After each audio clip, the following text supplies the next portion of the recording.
Sometimes, the loudest sound in the world is the silence of people who chose not to speak. Sometimes, the most painful scream is not heard on the news, but felt in the soul of a grieving mother. Sometimes, I sit alone and wonder, what kind of world are we living in, where a child's cry doesn't shake the earth, where a mother's heartbreak doesn't stop the world, where the sound of bombs becomes background noise and people scroll past someone's last breath like it's just another post? I don't know how we got here, but I do know this. Something inside us is changing, not in a good way, not in a holy way, but in a way that scares me.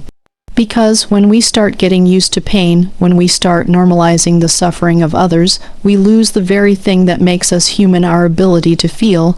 There was a video I saw, no music, no captions, no filters. Just a father digging through rubble with his bare hands, and then suddenly he stopped. His face froze, and I knew he had found what he was looking for, or maybe what he was praying not to find.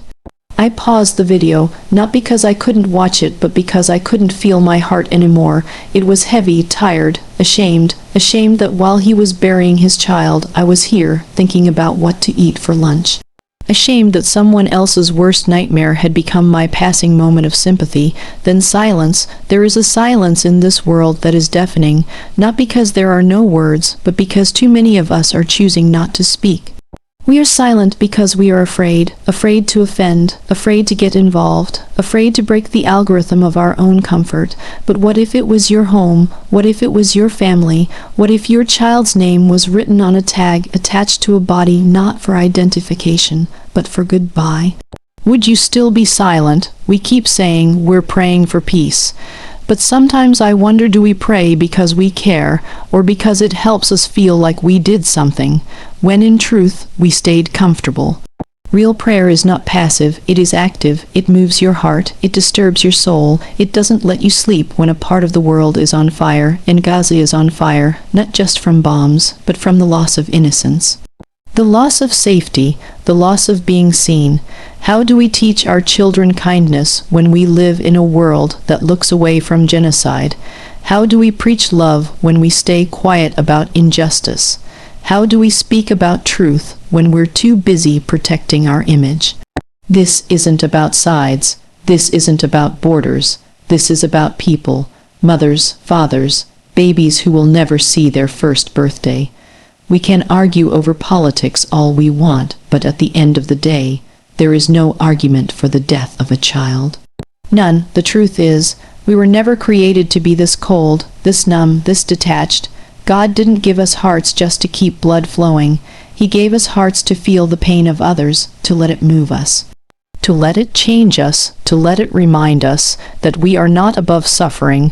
We are simply spared for now, and if we've been spared, then we must speak, because when the world chose to look away, maybe you and I were given eyes to see.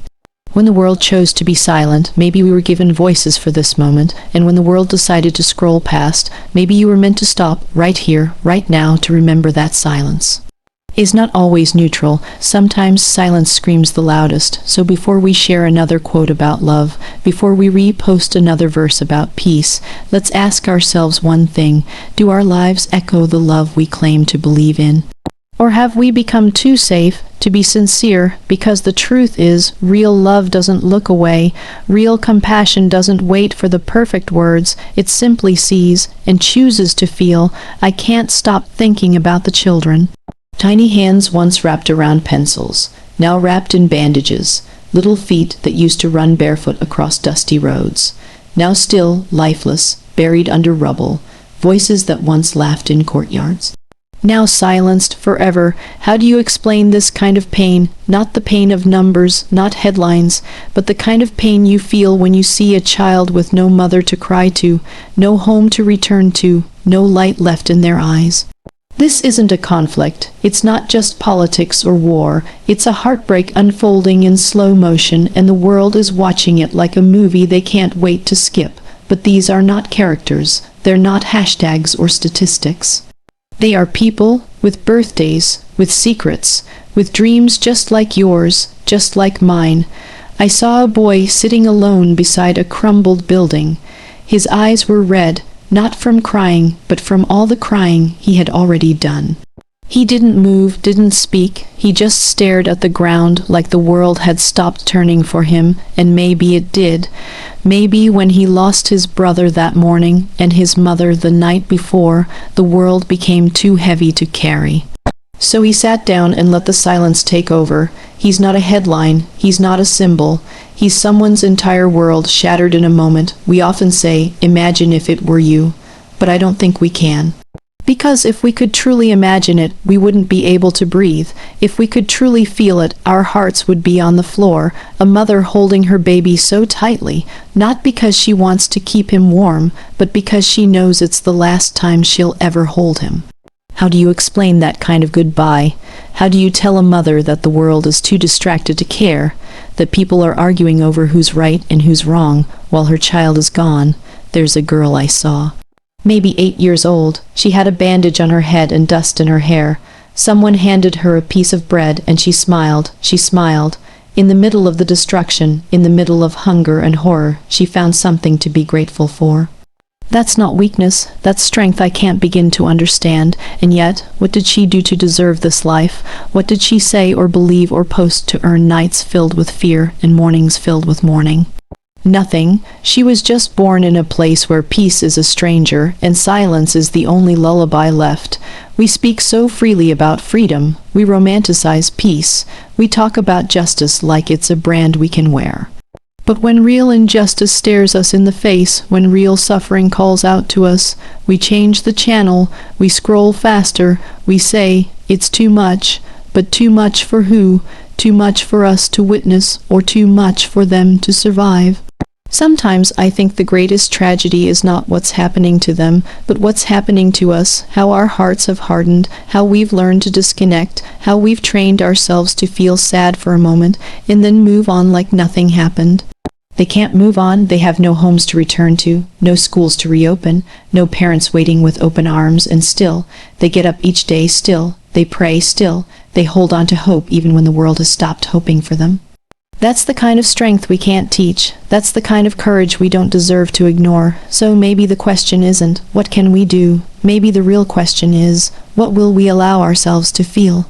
Because once you truly see their pain, once you let their suffering enter your heart, you can't go back. You can't unsee it. You can't uncare, and maybe that's the first step toward healing, not for them, but for us.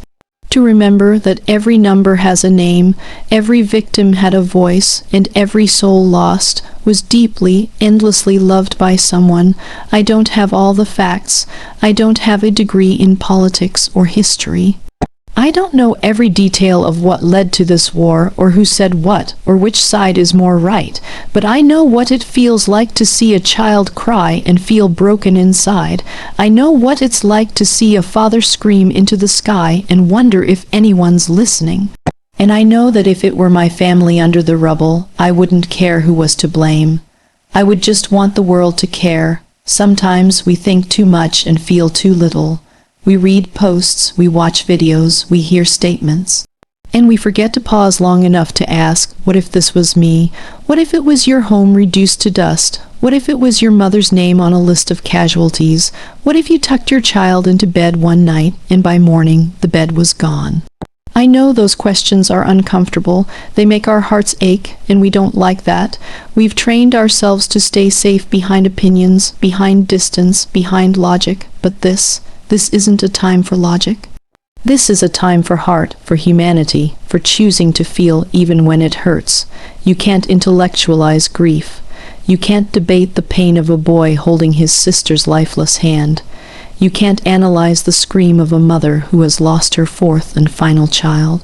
There's no paragraph or article that can explain that kind of loss. You just feel it, and if you don't, maybe you've grown too used to watching pain instead of carrying it. I wish I could talk to one of the children there. I wouldn't know what to say. I wouldn't give them answers because I don't have any, but maybe I'd just sit beside them, hold their hand, and let my tears do the talking, because sometimes being human isn't about having the right words. It's about being present in someone else's pain even from far away. I once saw a picture of a little girl holding her baby brother after a bombing. She was dirty, barefoot, shaking, but she kept whispering something to him. Over and over again. Later I learned what she was saying. "Don't sleep, okay? Please don't sleep." And I lost it, because I imagined being that girl. I imagined hearing your baby brother cry for help, and not being able to do anything. No ambulance, no adult, no safety, just you and your broken heart. How do we look at something like that and still argue over sides? How do we watch cities burn and still find the energy to stay neutral? Sometimes it's not about who's wrong, it's about what's right, and what's right is to love, to feel, to speak, to care. We were not made to be this detached. We weren't designed to see death and just scroll. There's something in us, a soul, a spirit, a heartbeat that cries out every time we see injustice. But the longer we ignore it, the quieter that cry becomes, until one day we don't hear it at all. And maybe that's what scares me the most. Not just the bombs, not just the broken buildings, but the broken hearts that no longer know how to feel. So today, I choose not to be numb. I choose not to speak from a place of logic or safety. I choose to speak from my heart, because that's where the truth lives. Not the kind of truth you find in headlines, but the kind that whispers, every life matters, every soul is sacred, and no child deserves to die in fear. If your heart is breaking, let it. That means you're still alive. That means you haven't turned away. That means there's still hope in the world, because as long as there are people who choose to feel, there's still a chance for healing. There's something about pain that makes people either lose their faith or find it. And when I see what's happening, when I see the ruins, the grief, the children with no parents left to run to, I ask myself, how do they keep believing? Because if I'm honest, even here, far away from the sounds of sirens and the dust of crumbled homes, I find myself questioning, why does God allow this? Where is He in the middle of all this chaos? Does He hear them? But then I remember, sometimes faith isn't loud. It doesn't always come in the form of answered prayers or visible miracles. Sometimes faith is quiet. It shows up in the way a mother still bows her head before feeding her only piece of bread to her child. It shows up in the way a father holds his family close, whispering verses from memory, because the pages were all burned in the fire. It shows up in the way children still smile, even when they've lost everything. That's not weakness, that's not ignorance, that's faith, a faith that says, I still believe. Even when everything around them says, you shouldn't, it humbles me, because I have so much comfort, so much safety, so many choices. And still I struggle to trust God when things don't go my way, but they have nothing left but hope, and somehow they carry it like a shield. Hope is powerful like that. It doesn't always change the situation, but it changes the way we survive it. Hope doesn't erase the pain, but it gives it purpose. And I truly believe deep in my heart that God is close to the broken-hearted. He sees the tears that never make it to the ground. He hears the prayers whispered in the darkness between explosions and fear. He counts every life not as a number, but as a name, a story, a soul, and when the world forgets, God remembers. I know it's hard to believe that sometimes. I know it's hard to look at destruction and see divine love. But faith doesn't mean we understand. It just means we choose to trust, even when we don't, even when the world is falling apart, even when evil seems louder, even when justice feels far away, because if we lose our faith, what's left? If we stop believing in something bigger than ourselves, how do we go on? I've seen the pictures, I've heard the cries, and still, I've seen hands lifted to heaven, people kneeling in prayer beside their dead. People praising God, not because life is good, but because He is still God. That kind of faith, I can't explain. I can only stand in awe of it. I can only let it remind me that we are more than what this world tries to break. We are spirit, we are light, and even in the darkest nights, we are never truly alone. I believe God weeps with them. I believe He mourns every life lost. I believe His heart breaks when ours does, and maybe He is not distant at all. Maybe He is there, in the arms that carry the wounded, in the voices that pray for peace, in the eyes of a child who still dares to dream. So no, this isn't the end of the story, not for them, not for us. Not for a world that still has people who believe in love, in truth, in God. One day, I believe the tears will stop, the wounds will heal, and peace, real peace, will rise, not because the world finally got it right, but because love never gave up. Until then, we keep believing, we keep hoping, we keep praying, because in the end, faith is not about what we see. It's about who we trust, especially when there's nothing left to hold on to but Him.